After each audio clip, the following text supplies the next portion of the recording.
오늘 우리 함께 살펴볼 하나님의 말씀은 학개서 2장 1절부터 9절까지입니다. 우리 한 절씩 교독하시고 마지막 절 함께 읽겠습니다. 일곱째 달 곧 그 달 21일에 여호와의 말씀이 선지자 학개에게 임하니라 이르시되 레엘의 아들 유다 총독 여호사닥의 아들 대제사장 여호수아와 남은 백성에게 말하여 이르라. 너희 가운데 남아있는 자 중에서 이 성전의 이전 영광을 본 자가 누구냐? 이제 이것이 너희에게 어떻게 보이느냐? 이것이 너희 눈에 보잘것없지 아니하냐? 그러나 여호와가 이르노라. 스룹바벨아 스스로 굳세게 할지어다. 여호사닥의 아들 대제사장 여호수아야 스스로 굳세게 할지어다. 여호와의 말이니라. 이 땅 모든 백성아 스스로 굳세게 하여 일할지어다. 내가 너희와 함께 하노라. 만군의 여호와의 말이니라. 너희가 애굽에서 나올 때에 내가 너희와 언약한 말과 나의 영이 계속하여 너희 가운데에 머물러 있나니 너희는 두려워하지 말지어다. 만군의 여호와가 이같이 말하노라. 조금 있으면 내가 하늘과 땅과 바다와 육지를 진동시킬 것이요 또한 모든 나라를 진동시킬 것이며 모든 나라의 보배가 이르리니 내가 이 성전의 영광이 충만하게 하리라. 만군의 여호와의 말이니라. 은도 내 것이요 금도 내 것이니라. 만군의 여호와의 말이니라. 이 성전의 나중 영광이 같이요 이전 영광보다 크리라. 만군의 여호와의 말이니라. 내가 이곳에 평강을 주리라. 만군의 여호와의 말이니라. 아멘. 우리는 이 수요 성경 강해 시간에 학개서를 지금 살펴보고 있는데, 자, 한 몇 차례 했으니까 학개서의 내용이 이제 뭔지 아시겠죠? 다 당시 상황은 어떤 거였습니까?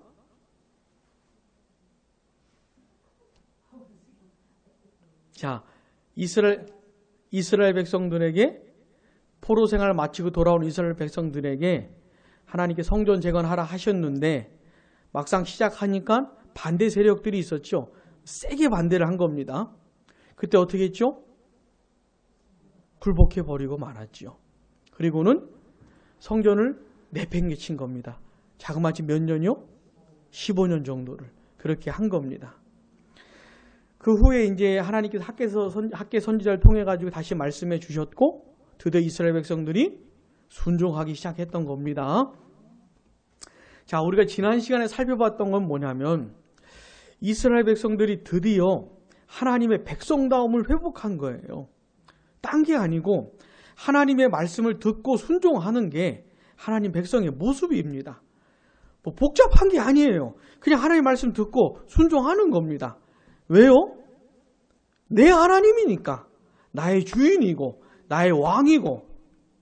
하나님 백성 아니면 뭐 두말할 것 없지만 하나님의 백성이면 왕이 바뀐 거예요.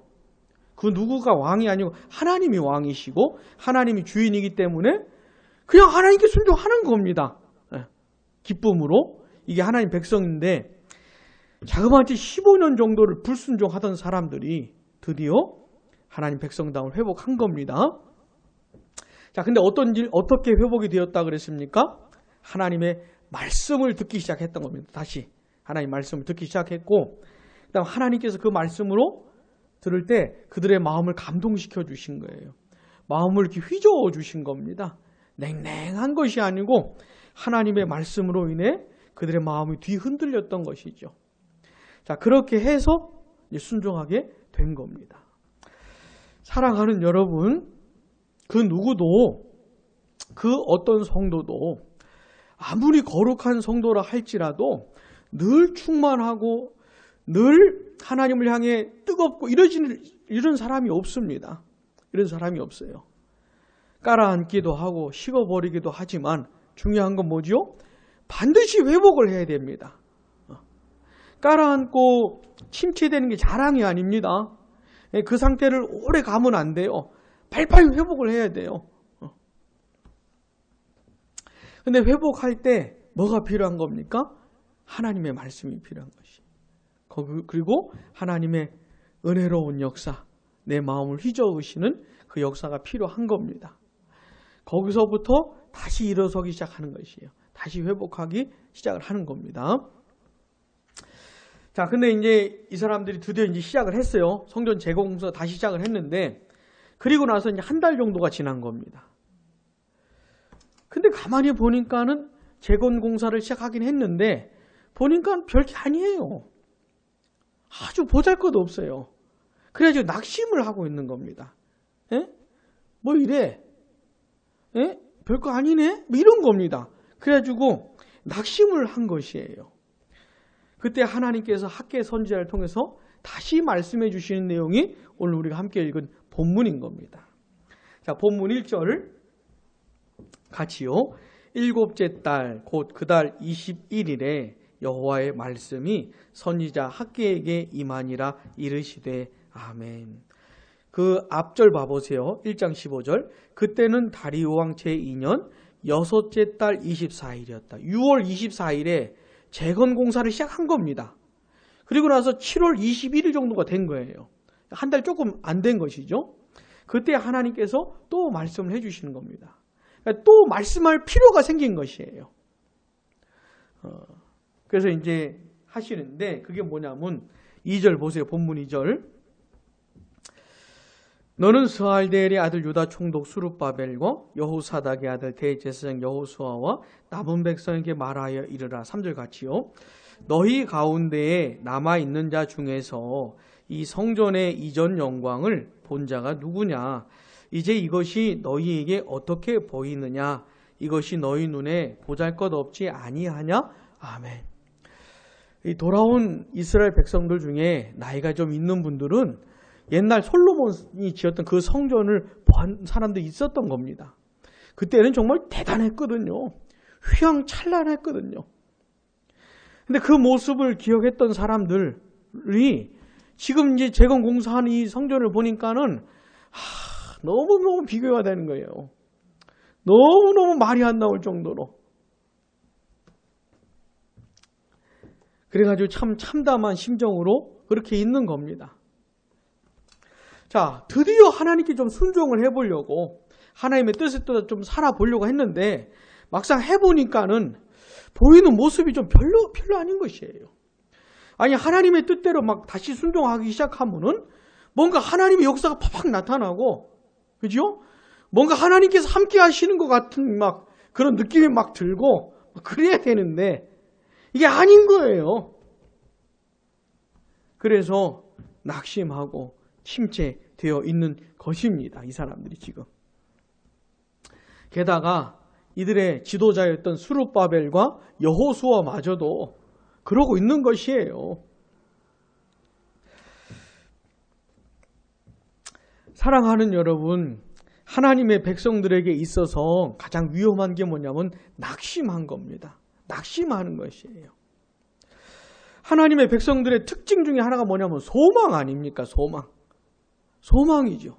하나님이 살아 계시고 그분이 나와 함께 계셔서 내가 비록 지금은 이렇게 힘들고 어려워도 하나님께서 나를 일으켜 주실 것이고 나에게 역사하실 것이고 뭐 이런 소망이잖아요. 소망.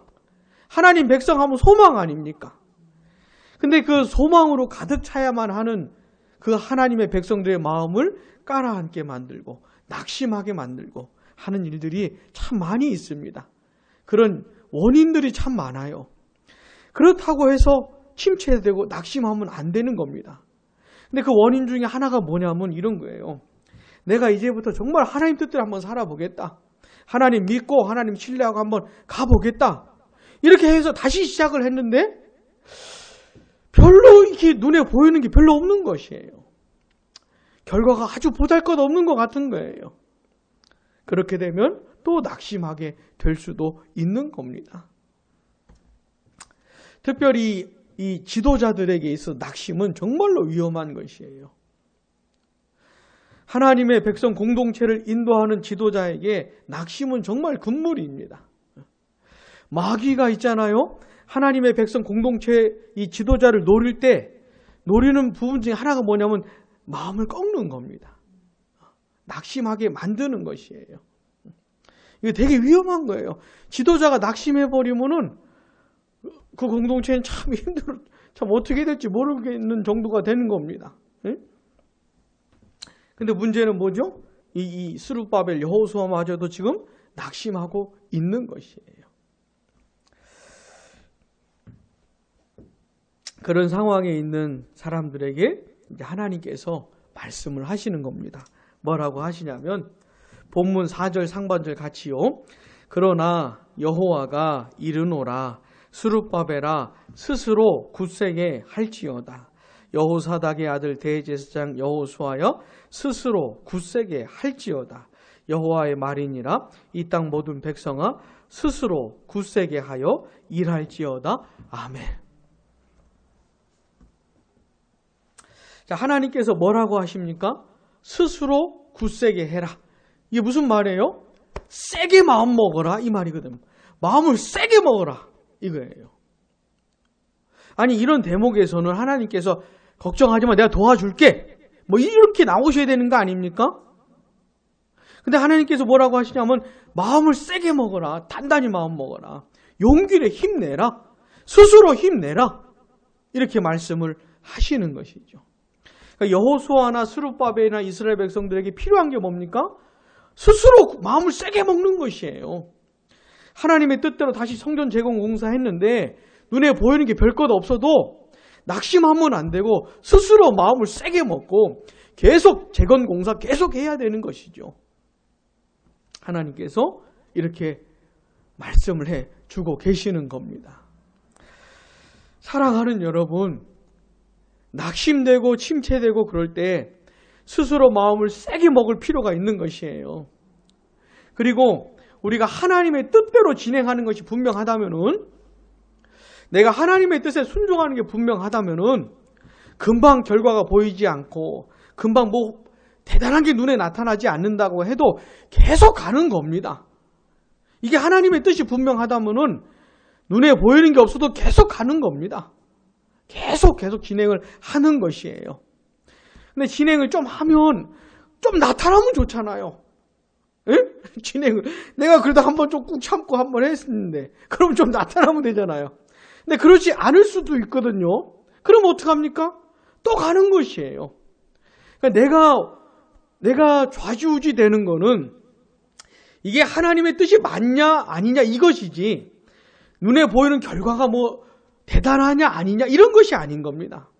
아무리 눈에 보이는 결과가 없다 해도 보잘것 없다 해도 이게 하나님의 뜻이 맞으면 어떻게 되는 거예요? 계속 가는 겁니다.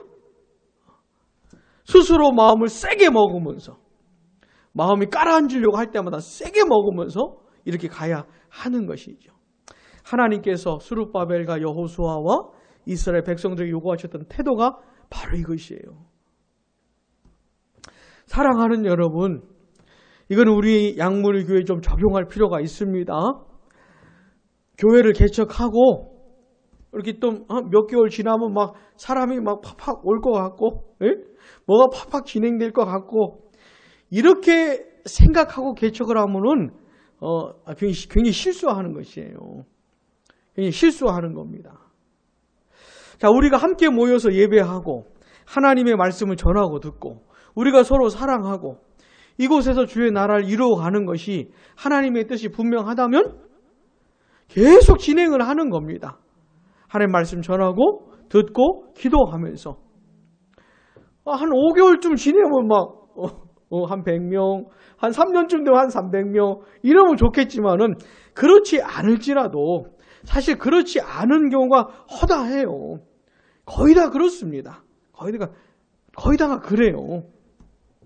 자, 그러나 그렇다 할지라도 우리가 함께 하나님을 예배하고 말씀 나누고 서로 사랑하고 여기서 주의 나라를 이루어가는 것이 하나님의 뜻이 맞다면 어떻게 해요? 계속해 진행을 해 가야 하는 것이죠. 마음을 세게 먹으면서 특별히 저를 위해서 기도하실 때 이 부분을 놓고 기도를 해 주셔야 돼요.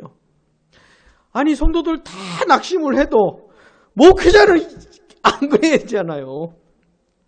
아니면 막 성도들 막 힘내는데 목회자가 낙심해가지고 형 매갈이 없고 그러고 있으면은 오늘 한 명 왔네 더 안 왔네 이러고 있으면은 얼마나 힘들겠어요. 기도를 많이 해 주셔야 됩니다. 뭐가 눈에 팍팍 띄는 것 같아도 겸손하고 뭐가 아무것도 보이지 않는 것 같아도 담대하고 이렇게 기도를 해 주셔야 됩니다. 스룹바벨과 여호수아마저도 낙심하고 있었다는 사실을 꼭 기억을 하셔야 돼요. 자, 근데 하나님께서는 스스로 마음을 굳세게 하라고 그냥 말씀하신 다음에 그냥 알아서 살고 알아서 하라고 하시는 것이 아니고 그들에게 대단한 위로의 말씀을 해주고 계셔요. 이 사람들이 힘을 낼 수 있을 만큼의 위로의 말씀을 해주십니다. 자, 두 가지 말씀을 해주시는데 4절 하반절 보세요. 굳세게 일할지어다. 그 다음 같이요. 내가 너희와 함께 하노라. 만군의 여호와의 말이니라. 아멘. 이거 첫 번째가 이겁니다. 하나님께서 함께 해 주시겠다 이겁니다. 근데 그 하나님을 어떻게 표현을 하냐면 만군의 여호와라고 표현하잖아요. 자, 이 만군의 여호와라고 할 때는 뭘 강조하는 표현 같습니까? 하나님의 무엇을 강조하는 것 같아요? 그렇죠. 우리 권사님은 센스가 있는 것 같아요. 제 주목을 지니까. 이건 하나님의 힘을 강조하는, 하나님의 능력, 하나님의 크심, 위대하심을 강조하는 표현인 겁니다. 만군의 여호와는. 자, 하나님께서, 그 위대하신 하나님께서, 전능하신 하나님께서 함께 해주시겠다는 겁니다. 사실 하나님의 백성들에게 이거보다 더 큰 위로가 없어요. 자, 하나님께서 모세를 부르시잖아요. 모세를 부르시면서 그에게 사명을 부여하셔요. 그때 모세가 자꾸 거절을 해요. 난 그런 사람 아닙니다. 자꾸. 그때 하나님께서 계속 반복적으로 하신 말씀이 뭐죠? 내가 너와 함께 할게. 이걸 계속 반복적으로 말씀을 하셔요. 모세 너가 참 훌륭하고 지도력도 있고 그래서 널 부르는 거야. 이런 말씀을 안 하셔요. 모세가 어떤 얘기는 아무것도 안 하셔요. 다만 하나님께서 내가 너와 함께 할게. 이렇게 말씀을 하셔요. 그러니까 요거면 다 됐다는 얘기입니다. 그러니까 하나님이 함께 하시면 다 된 것이에요. 자, 모세 다음 여호수아에게 또 사명을 맡겨주시면서 뭐라고 하셔요? 내가 너와 함께 할게. 이 말씀을 하시는 것이에요. 그러면 다 된 거예요. 하나님 함께 하시겠다고 하시면은. 자, 하나님께서 이들에게 마음을 굳세게 먹으라고 하시면서 전능하신 하나님께서 함께 하시겠다고 하시는 겁니다. 자, 하나님이 우리와 함께 하시다 네 글자로 하면 임마누엘. 최고의 은혜입니다. 그 얘기를 5절에서 이렇게 표현을 하는 겁니다. 5절 같이요. 너희가 애굽에서 나올 때에 내가 너희와 언약한 말과 나의 영이 계속하여 너희 가운데 머물러 있나니 너희는 두려워하지 말지어다. 아멘.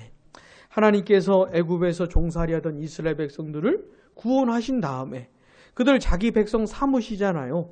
그러면서 하나님께서 주신 말씀들이 있고 또 그때부터는 특별히 하나님의 영이 그들과 함께 하시는 겁니다. 자, 그 은혜가 지금도 유효하다는 얘기예요. 이 말이 그 말입니다. 지금도 계속 된다는 겁니다.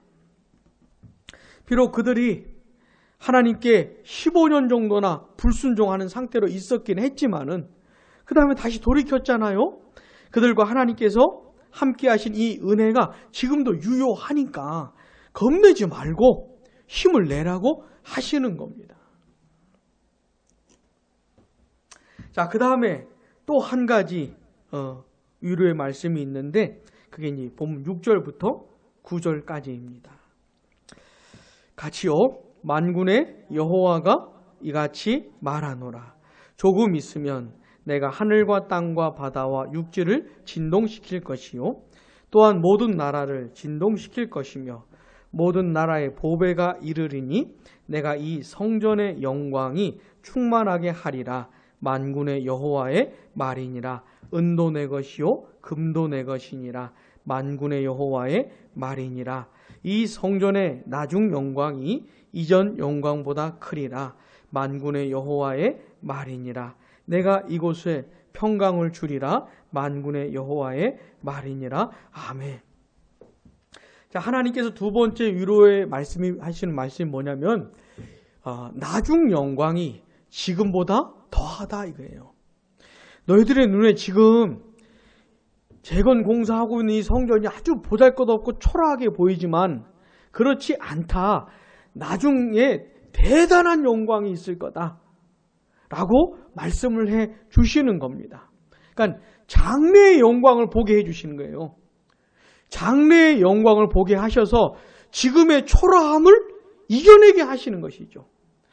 이렇게 초라하고 보잘것없는 지금 이 모습이 끝이 아니고 나중에 대단한 시절이 오는구나. 장래에 대단한 아주 영광스러운 때가 오는구나. 이렇게 말씀을 해 주시는 겁니다. 사랑하는 여러분, 이게요, 하나님의 백성들을 위로하시는 하나님의 독특한 방식이에요. 자, 현재의 고난과 아픔을 이겨내게 하시는 방식이 뭐냐면 장래의 영광을 보게 하시는 거예요. 장래의 영광을. 자, 여러분 잘 아시는 그 대표적인 말씀 한번 찾아보겠습니다. 로마서 8장 18절. 로마서 8장 18절.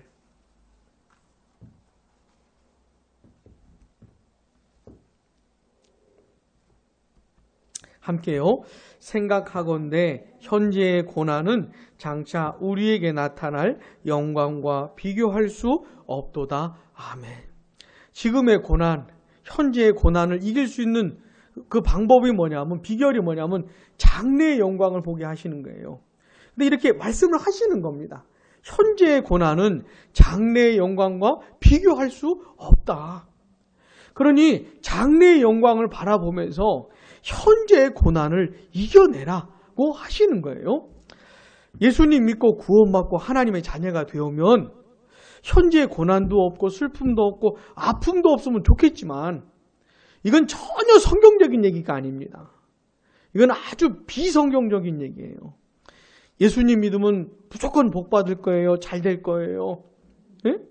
어쨌든 교회에 사람 데리고 와야 되니까 그렇게 처음에는 그렇게 꼬드겨야 되지 않냐. 거짓말입니다. 그냥 사기. 그런 게 성경에 어디 있어요.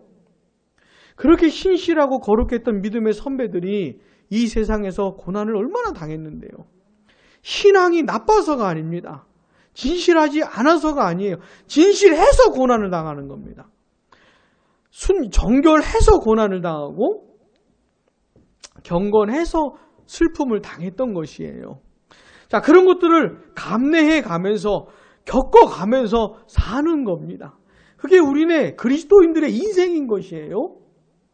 근데 하나님께서 우리에게 힘을 주시고 현재의 고난을 이겨낼 수 있는 그 고통스러운 시간들을 이렇게 겪어낼 수 있는 힘을 주시는데, 위로를 주시는데 어떤 식으로요? 장래의 영광을 보게 하시는 거로. 그러니까 지금 이 순간만 예수 믿는 사람들이 지금 이 현재만 바라보면 정말 살기 힘듭니다. 눈을 들어가지고 먼 미래를 바라봐야 돼요. 장래를 바라봐야 됩니다. 나중에 영광이 있다는 것을 기억하면 현재의 슬픔과 아픔을 이겨낼 수가 있어요. 왜요? 지금이 끝이 아니라는 것을 알기 때문에. 자, 이게 하나님의 백성들을 위로하시는 하나님의 방식이에요. 눈을 들어가지고 저 길을 바라보게 하시는 것이죠. 자, 또 베드로전서 1장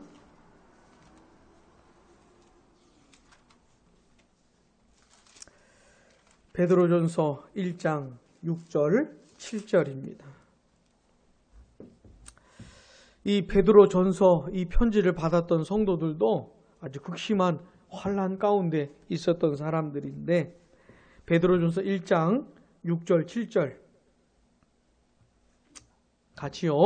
그러므로 너희가 이제 여러 가지 시험으로 말미암아 잠깐 근심하게 되지 않을 수 없으나 오히려 크게 기뻐하는도다. 너희 믿음의 확실함은 불로 연단하여도 없어질 금보다 더 귀하여 예수 그리스도께서 나타나실 때에 칭찬과 영광과 존귀를 얻게 할 것이니라. 아멘. 여러 가지 시험으로 근심하고 있다는 것이에요. 지금 힘들고 불같은 시험을 받고 있는데, 근데 이것이 그들을 연단한다는 것이에요. 그들의 믿음을, 그들의 신앙을 단련한다는 겁니다. 그러니까 예수님 믿는 사람들의 신앙은 그냥 성경 공부하고 요런 것만 갖고 성장하는 것이 아니고 삶 속에서 많은 시련과 아픔과 시험과 고난을 통해서 그 신앙이 단련된다는 것이에요. 그 믿음이 성장하는 것이고, 그래서 나중에 우리 예수님 다시 오실 그때에는 어떻게 해요? 7절 마지막에요. 칭찬과 영광과 존귀를 얻게 할 것이니라. 그러니까 지금 이 순간에 칭찬과 영광과 존귀를 얻을 생각하면 힘든 겁니다. 그러니까 지금 이 순간에 뭐가 다 될 것처럼 생각하면 힘든 것이에요. 우리 인생의 클라이막스는 나중인 겁니다. 그러니까 지금은 훈련받고 연단받고, 근데 그게 쉬운 게 아닙니다. 옛날에 우리 어머니 살아계셨을 때도 이런 얘기를 참 많이 하셨어요. 그러면서 우리 아버지를 향해서 당신이 내 믿음의 공로자라고, 이런 얘기. 그런 얘기가 왜 나온 거냐면 원체 속을 세게 해야 말이죠. 우리 아버지가 어머니를 원체 힘들게 했어야 말이죠. 근데 그 힘들게 하는 시간들을 우리 어머니는 기도하면서 그 힘들게 하는 그 인간 사랑하려고 애쓰면서 그렇게 보냈던 것이에요. 제가 어렸을 때도 그냥 방이 이제 안방, 건너방 뭐 이렇게 있으면은 건너방에 우리 어머니 혼자 기도하시던 모습을 제가 이렇게 봤던 때들이 여러 번 있었거든요. 그때는 왜 그랬는지, 우리 어머니 혼자 왜 울고 계신지 제가 아무것도 이해가 못했었지만은 아마도 기도했던 것 같아요. 건너방에서 혼자서. 응?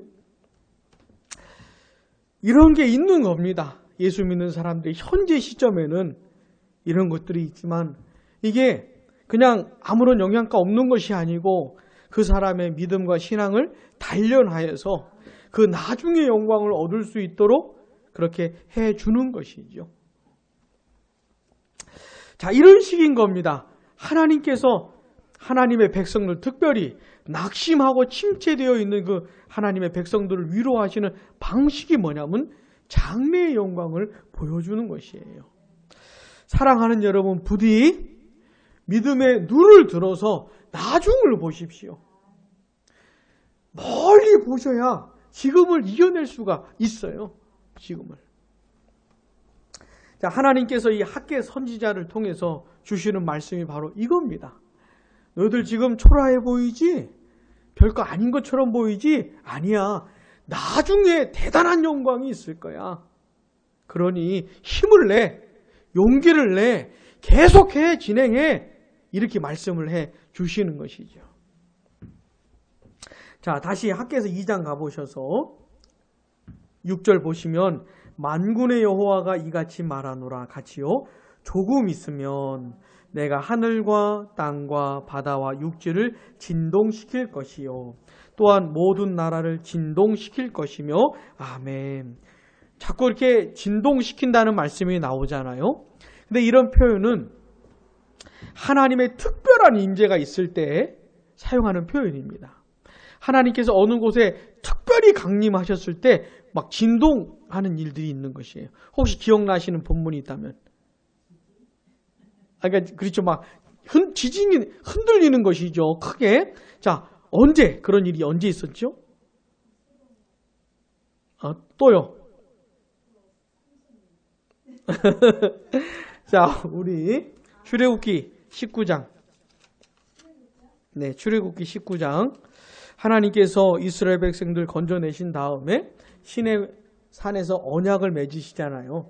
그때 시내 산에 직접 오십니다. 그때 강림을 하시는데 무슨 일이 벌어지냐면 출애굽기 19장 18절요.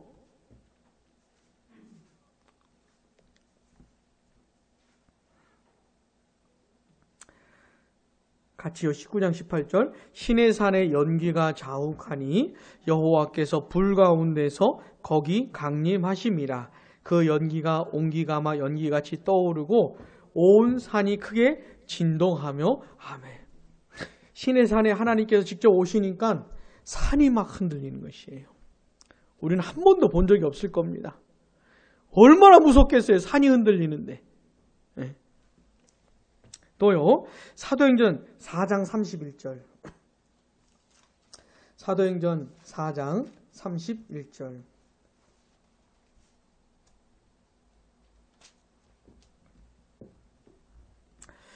(4장 31절요) 자, 같이요. 빌기를 다음에 모인 곳이 진동하더니 무리가 다 성령이 충만하여 담대히 하나님의 말씀을 전하니라. 아멘. 오순절에 보혜사 성령께서 강림하셔서 이 성령 충만한 제자들이, 사도들이 복음을 전하기 시작했어요. 근데 막 기적과 이사가 나타나요. 엄청난 역사들이 나타나요. 그랬더니 이 예루살렘의 종교 지도자들이 위협을 느끼면서 사도들을 막 핍박합니다. 그러면서 예수님의 그 십자가에서 죽으심과 부활을 전하지 말라. 니들이 지금 하고 있는 말 하지 마. 막 이렇게 협박을 하는 것이에요. 그랬더니 이 사도들이 굉장히 기뻐하면서 그렇게 박해를 받게 된 것을 기뻐하면서 오히려 하나님께 기도하는 것이에요. 그 기도가 이제 끝날 때쯤 되니까 어떤 일이 벌어지는 겁니까? 기도하는 그 자리가 진동을 하는 것이죠. 그러면 성령으로 충만해지는. 성경 또 여기저기 이런 표현들이 나와요. 그러니까 이렇게 진동시킨다는 것은 하나님의 특별한 임재를 말해주는 것이죠. 자, 지금은 굉장히 초라해 보이는 예루살렘 성전에 하나님의 크신 임재가, 특별한 임재가 있을 것이다. 뭐 이런 식으로 말씀을 하면서 그들을 위로하고 계시는 겁니다. 그러면서 또 7절, 8절, 9절에 나오는 이 얘기들이 뭐냐면 사실은 지극히 종말론적인 약속이에요. 종말론적인 약속입니다. 6절 중간쯤 보시면 조금 있으면, 이 말씀이 있잖아요. 조금 있으면, 이게 굉장히 중요한 표현이에요. 조금 있으면 이런 일이 일어날 거야 라고 말씀을 하는 겁니다. 근데 이 조금 있으면 있게 될 이 일이 예수 그리스도를 통해서 또 교회 역사 가운데 실현이 되는 것이에요. 간략하게 말씀드리면 이런 겁니다. 자, 학개서가 이제 학개 선지자 이 말씀을 전한 다음에 조금 있다가 예수님이 오세요. 예수님이 오셔서 이제 죄인들을 구원하시고 하나님의 나라를 세우실 그 근거를 완성을 하십니다. 고난당하시고 죽음당하시고 부활하시면서, 그리고 나서 하나님 보좌 우편에 앉으신 다음에 보혜사 성령을 보내시잖아요. 성령께서 오셔서 하신 일이 뭐냐면 예수님이 이루신 그 구원의 근거를 가지고 이제 한 사람 한 사람을 구원해 내시는 일을 하시는 거예요. 자, 사도행전 1장 8절, 그 유명한 1장 8절 내용이 뭐지요?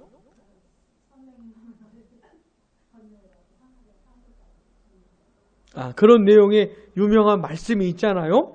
이제 성령 충만한 제자들이 복음을 전하는데 그 복음이 어떻게 흘러갑니까? 예루살렘과 유대와 사마리아와 땅끝까지. 그죠? 사도행전을 읽어보시면 예루살렘에 충만해집니다. 복음이.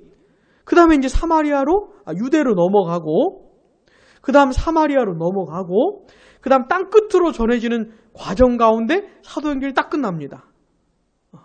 그러면 계속 이제 그 역사가 이제 펼쳐지는 것이에요.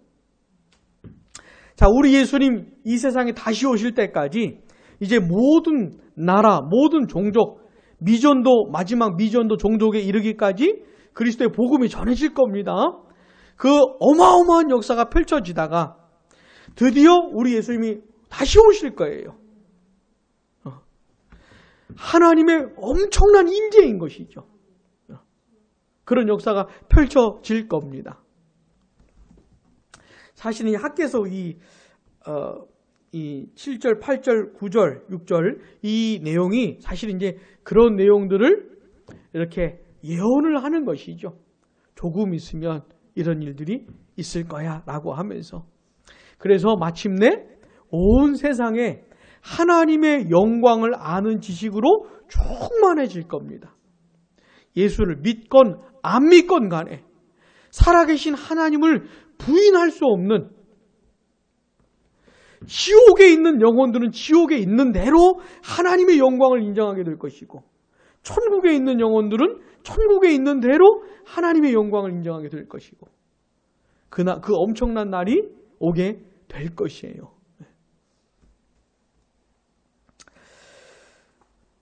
자, 오늘 우리가 살펴본 내용이 무엇이었냐면은, 어떤 내용을 살펴봤습니까? 지금 이스라엘 백성들이 낙심해 있지요. 근데 하나님께서 그들에게 힘을 내라고 하시면서 위로해 주시는 겁니다. 내가 너와 함께 할게. 그러면서 이 성전의 나중 영광이 있을 것에 대해서 말씀을 해 주시는 겁니다. 사랑하는 여러분, 하나님의 백성다운 모습이 무엇입니까? 하나님의 말씀에 순종하는 것이에요. 하나님의 마음을 헤아리고 하나님의 뜻을 이해하면서 이게 하나님의 뜻이 맞다면은 전폭적으로 순종을 하는 겁니다.